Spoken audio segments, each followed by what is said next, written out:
watching this free video tutorial, which is a free sample from our course Comprehensive Introduction to Corona for Cinema 4D. It is a massive 8-hour long course in which we explore all the aspects of Corona for Cinema 4D thoroughly. Make sure to visit our website MographPlus.com and check the entire course out. In this lesson, we learn about Corona skin material.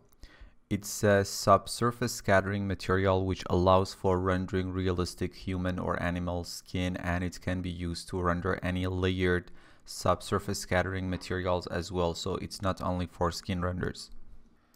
This lesson has two parts. In the first part, we'll go through the basics of skin material, and in the final part, we'll learn how to use this skin material alongside textures to develop a realistic human skin shader. For this lesson, we have this 3D scan of a head, which is a free 3D scan from 1024.info, ten24.info. And for the lighting, we have Corona light materials with different HDRIs from hdrihaven.com applied to different Cinema 4D skies.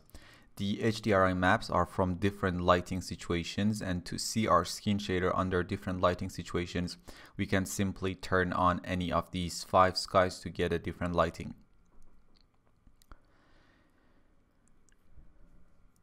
In the node material editor, create a Corona skin material and assign it to the model. And run the interactive rendering.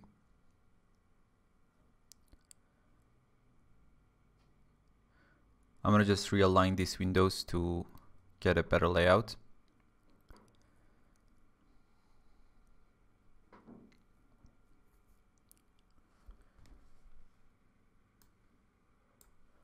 Skin material is composed of a few layers: a shallow scattering layer or layer 1, a medium scattering layer or layer 2, and a deep scattering layer or layer 3. Also 2 reflection layers. So from the overall contribution of all of these layers, we get our final skin material. Now, what's the deal with these 3 scattering layers?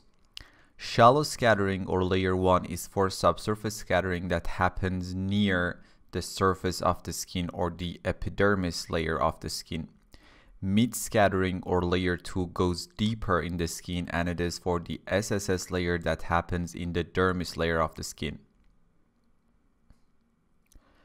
And finally, we have the deep scattering or layer 3, which goes further and controls the subsurface scattering behind the skin for blood and tissues underneath the skin, and it has the most saturated color of the bunch.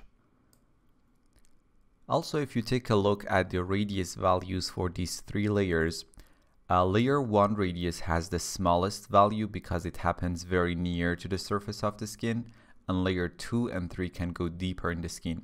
So the rule of thumb here is that the radius values for these 3 layers should increase as we go from layer 1 to layer 3, or from shallow to deep scatter. Because if the radius value of the shallow scatter layer was bigger than the radius of the deep scatter layer, for example, we have basically replaced the shallow scatter layer to be the deep scatter layer. So these layers are interchangeable. Now that we have this base knowledge, let's start exploring the parameters of this material. First, we have the skin color tab, which controls the color of the skin on lit parts of the surface. This is the most dominating color of the skin material, and it contributes to both diffuse and subsurface scattering components of the shader.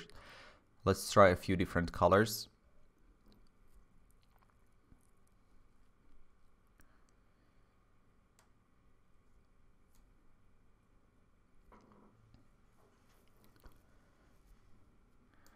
For example, if you have a green cartoony character, you just need to change the overall color to your favorite green color and then start adjusting the scattering colors. We have this overall color level which controls the amount of diffuse and subsurface scattering contribution in the final skin shader. If I zero it out, We completely ignore diffuse and scattering components and only get the reflection layers. For now, set this level to 100 and overall color to a 50% gray. Now let's head over to the SSS tab. First, we have this radius scale, which scales the subsurface scattering effect up and down, and it works as a multiplier for the shallow, medium, and deep scattering layers. If we set the radius scale to 0, there would be no subsurface scattering at all, only diffuse component.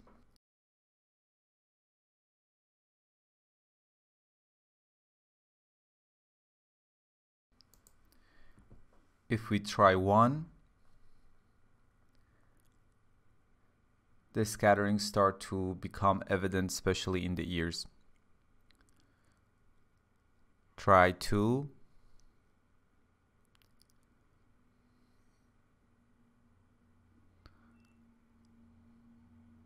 Four.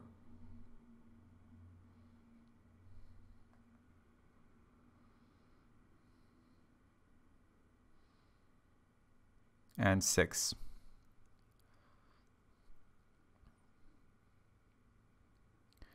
So as I increase the radius scale value, we simply let the light to penetrate further through the object. Let's set it to 2 for now.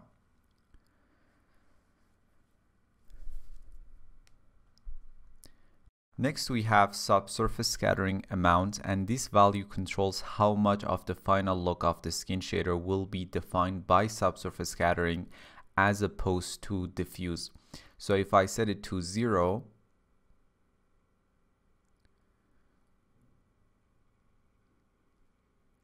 we only get the diffuse component and no subsurface scattering.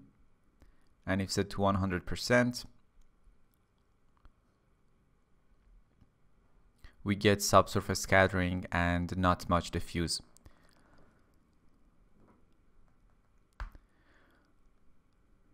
We have our shallow, medium, and deep scattering layers, or layers 1, 2, and 3. Let's start with the shallow scatter layer and zero out the weight of the mid and deep scatter layers. And change the layer 1 scatter color to this pure red.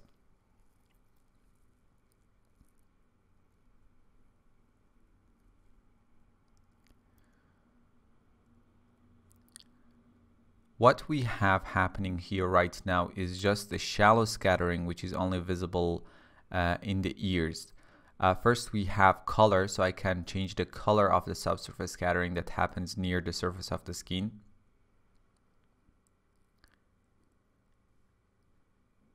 If you take a look at this current render that we have, you can barely see any scattering, and what is there is very close to the surface of the skin.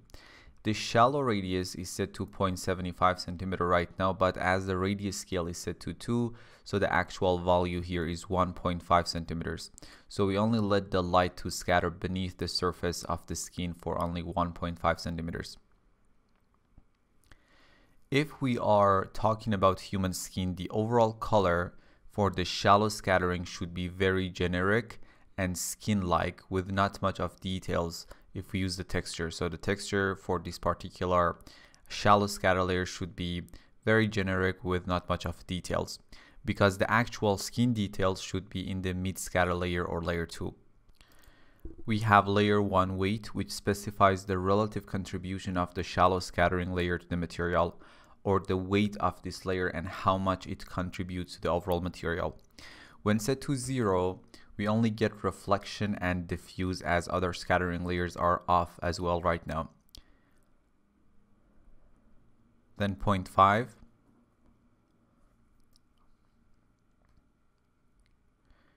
And 1. Now we get our shallow scattering back.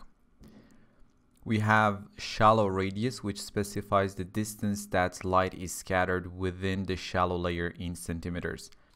Basically the distance that light can travel through the surface of the skin before exiting. Lower values produce less scattering and the skin can appear more opaque, and higher values give a larger sense of translucency. Let's try 1 centimeters, 2 centimeters, and 3 centimeters.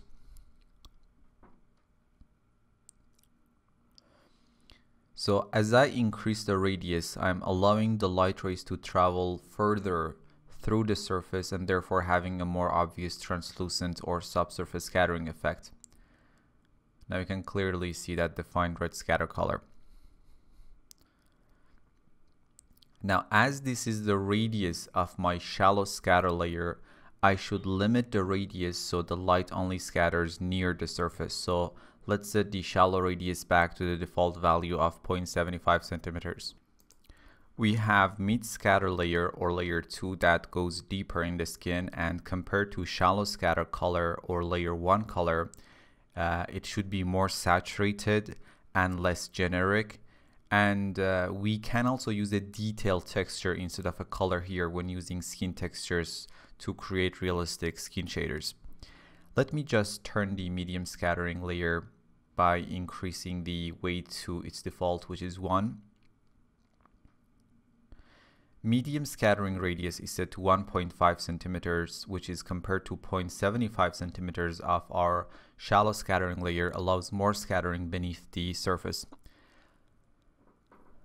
One thing you should remember is that these layers are absolutely interchangeable. So if I set the shallow scatter radius to 1.5 and medium scatter radius to 0.75, we have basically changed the place of our shallow and medium scattering layers. Let's use a pure green color for layer 2 scatter color. And if I set the layer 1 radius to 1.5 centimeters and layer 2 radius to 3 centimeters,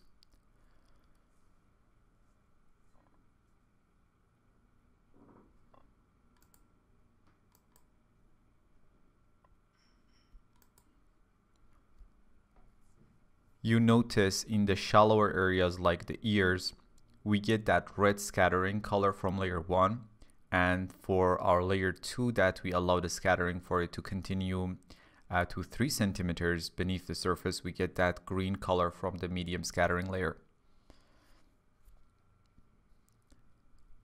Let me set the layer 1 and 2 radius values to default by right-clicking on their spinners.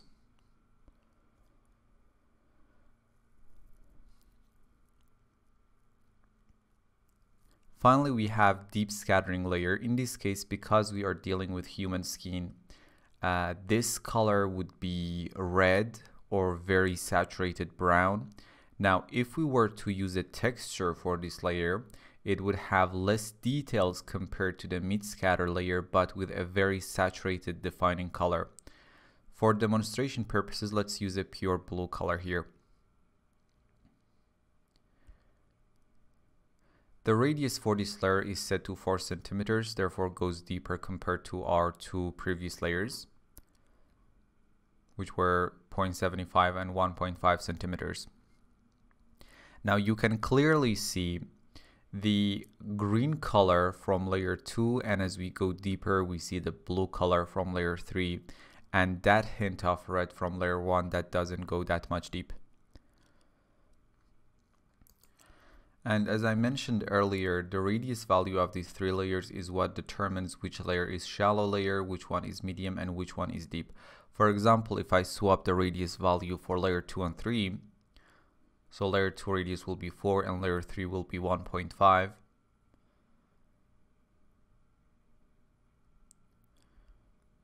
Now as you can see in the render as well, layer 2 with its green scattering goes deeper and becomes the deep scatter layer, and layer 3 becomes the medium scatter layer. For now, let's set the layer 2 radius to 1.5 and layer 3 to, let's say, 2 centimeters.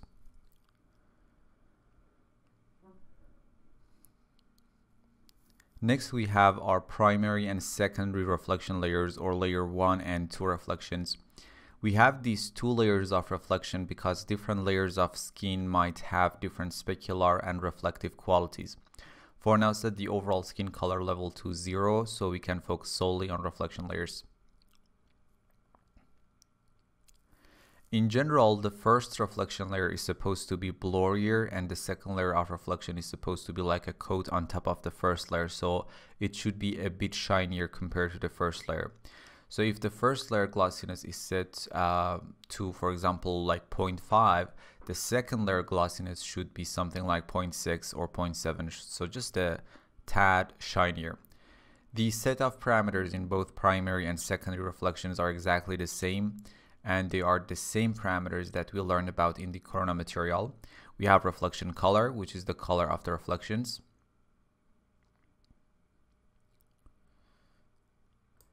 And this color for human skin should be white or a very, very, very, very light blue. Reflection level is the overall contribution of this layer to the material. Basically, is the strength or the weight of this layer. Set it to 100% again.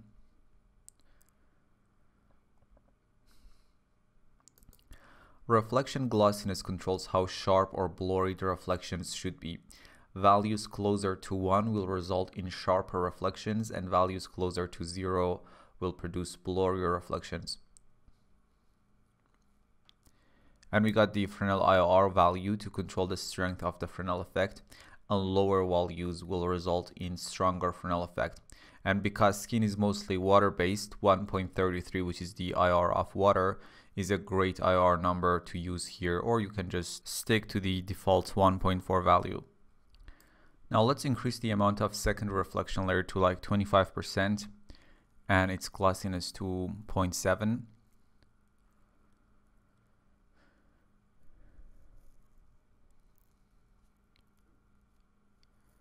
As you can see from the preview and from the render, we get a secondary sharper reflection layer on top of our first layer. For now, let me set the secondary reflection amount to 0 and continue with the rest of our parameters. And set the overall color level back to 100%. We have opacity, bump, displacement, and advanced option, and the parameters are exactly similar to the ones in the Corona material, except for this one parameter in the advanced options, which is the SSS mode. We have diffusion and directional. Directional is the slower one computationally, but it's more accurate compared to the diffusion mode and is the preferred choice. Now let's create a new skin material and assign it to our head model. And let's develop a realistic skin shader with actual textures. The first thing before applying any texture is to get a feel for the overall shader using simple colors for our shallow, medium, and deep scattering layers, or layer 1, 2, and 3. If you remember when talking about different scattering layers, I mentioned that the shallow scattering layer is generally more generic and less defined. So let's use this desaturated brownish orangish color with the RGB values of 196, 164,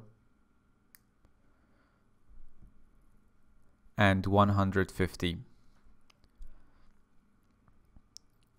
For layer 2 or mid scattering, where the detail texture will go, let's use a saturated, less generic orange color with the RGB values of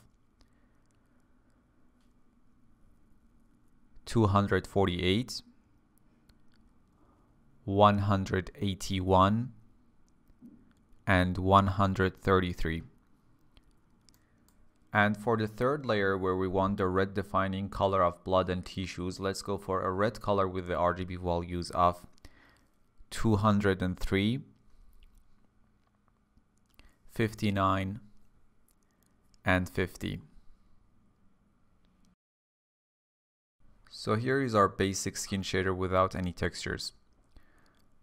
Now right click and choose load image from the new shader menu. In the text folder of the project files for this course, you have this head folder with a few textures for this head model. You can download the full set of textures from 1024.info. Let's load this head color, which is our main color map, and this will be connected firstly to the skin color input.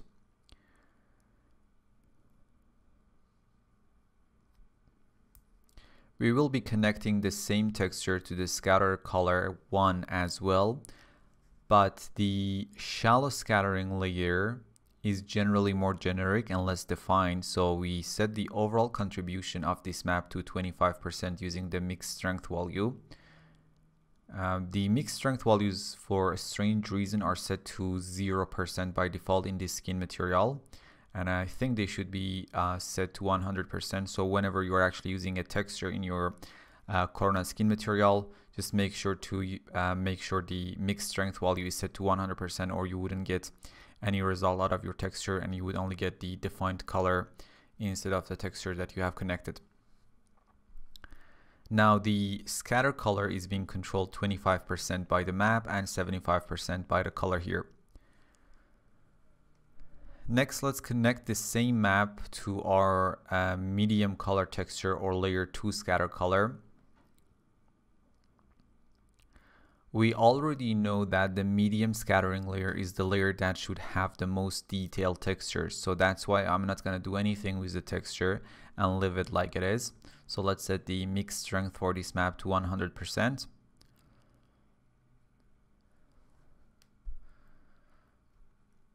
For the deep scattering layer or layer 3, as you remember, we needed defining saturated red color, but the texture should be less detailed compared to the medium scattering layer. So let's duplicate the main color texture. And from the basic tab of that bitmap, set the blur offset to 4%. So now it's blurred and less detailed compared to our main texture, and connect it to layer 3 scatter color texture. Increase mix strength to 100% and change the mix mode to multiply, so the texture will be multiplied by that saturated red color, and the result basically would be a saturated red color with a blurred texture, so we get both. So this is our skin shader without reflections and normal textures. Now let's work on the reflection layers. Load this map called head specular.jpg. You can see it has a very strong blue tint, so connect it to a Corona color correct node. Set the saturation to -0.6, so the color tint is mostly gone. And now connect the color correct node to reflection 1 and reflection 2 colors, and increase the reflection layer level of layer 2 to 100%. From the Corona multipass window, add a reflect and a translucency render pass.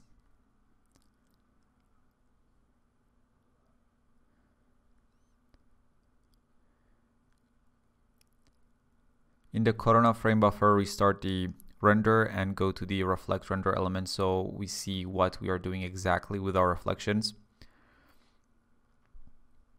For the reflection glossiness, load this head glossiness map and connect it to a Corona color correct.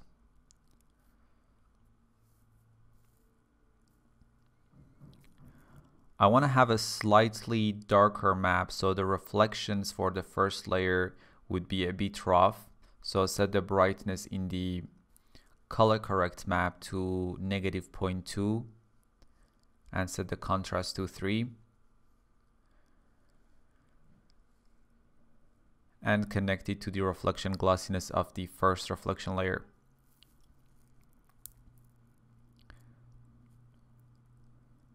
Now duplicate the color correct map, and this second color correct map will be connected to the secondary reflection layer, which should be a bit shinier compared to the first layer. So let's set the brightness to -0.1 and connect it to the reflection glossiness of the second layer.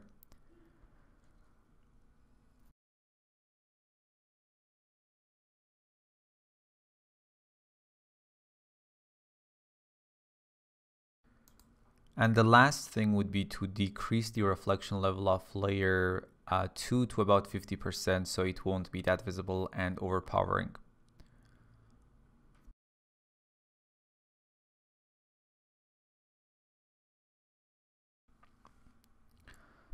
So here is our render, and we can check out the reflect and translucency render passes to see how they look. The reflection can be a bit dimmer, but it's your choice. And on the other hand, if you are looking for a wet face, simply make the reflection glossiness maps a bit brighter.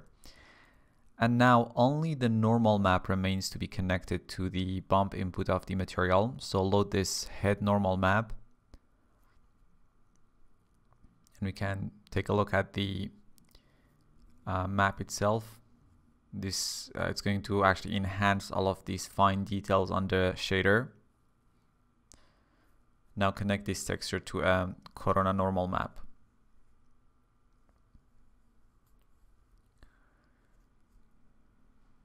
And connect the normal map to the bump input. And set the bump strength to something like 100. I'm going to stop the render and go to the perspective view and get a bit closer to the face. And going to start the render to see how exactly this map adds details to the shader.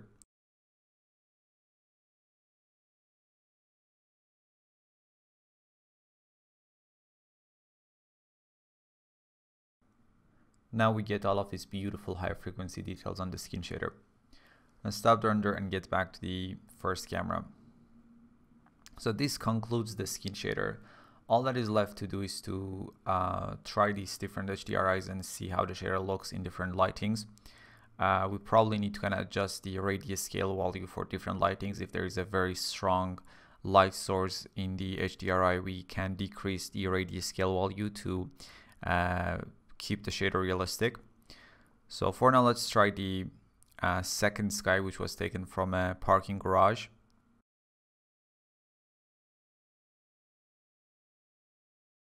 Let's try the third sky.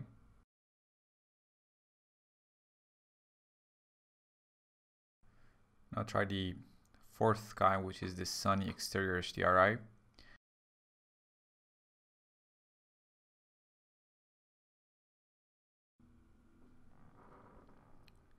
And the final HDRI, which is from a studio lighting setup.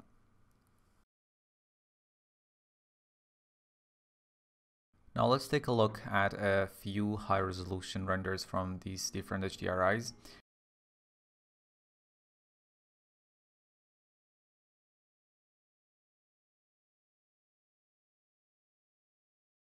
So let's take a look at these renders.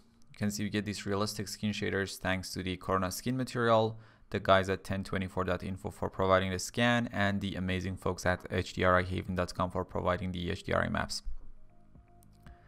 You can see very, very beautiful and realistic renders. You can look at them on your own in the renders folder of the project files for this course. So that is about Corona skin material. See you in the next lesson. Thanks for watching this free video tutorial, which is a free sample from our course Comprehensive Introduction to Corona for Cinema 4D. It is a massive 8-hour long course in which we explore all the aspects of Corona for Cinema 4D thoroughly. Make sure to visit our website MographPlus.com and check the entire course out.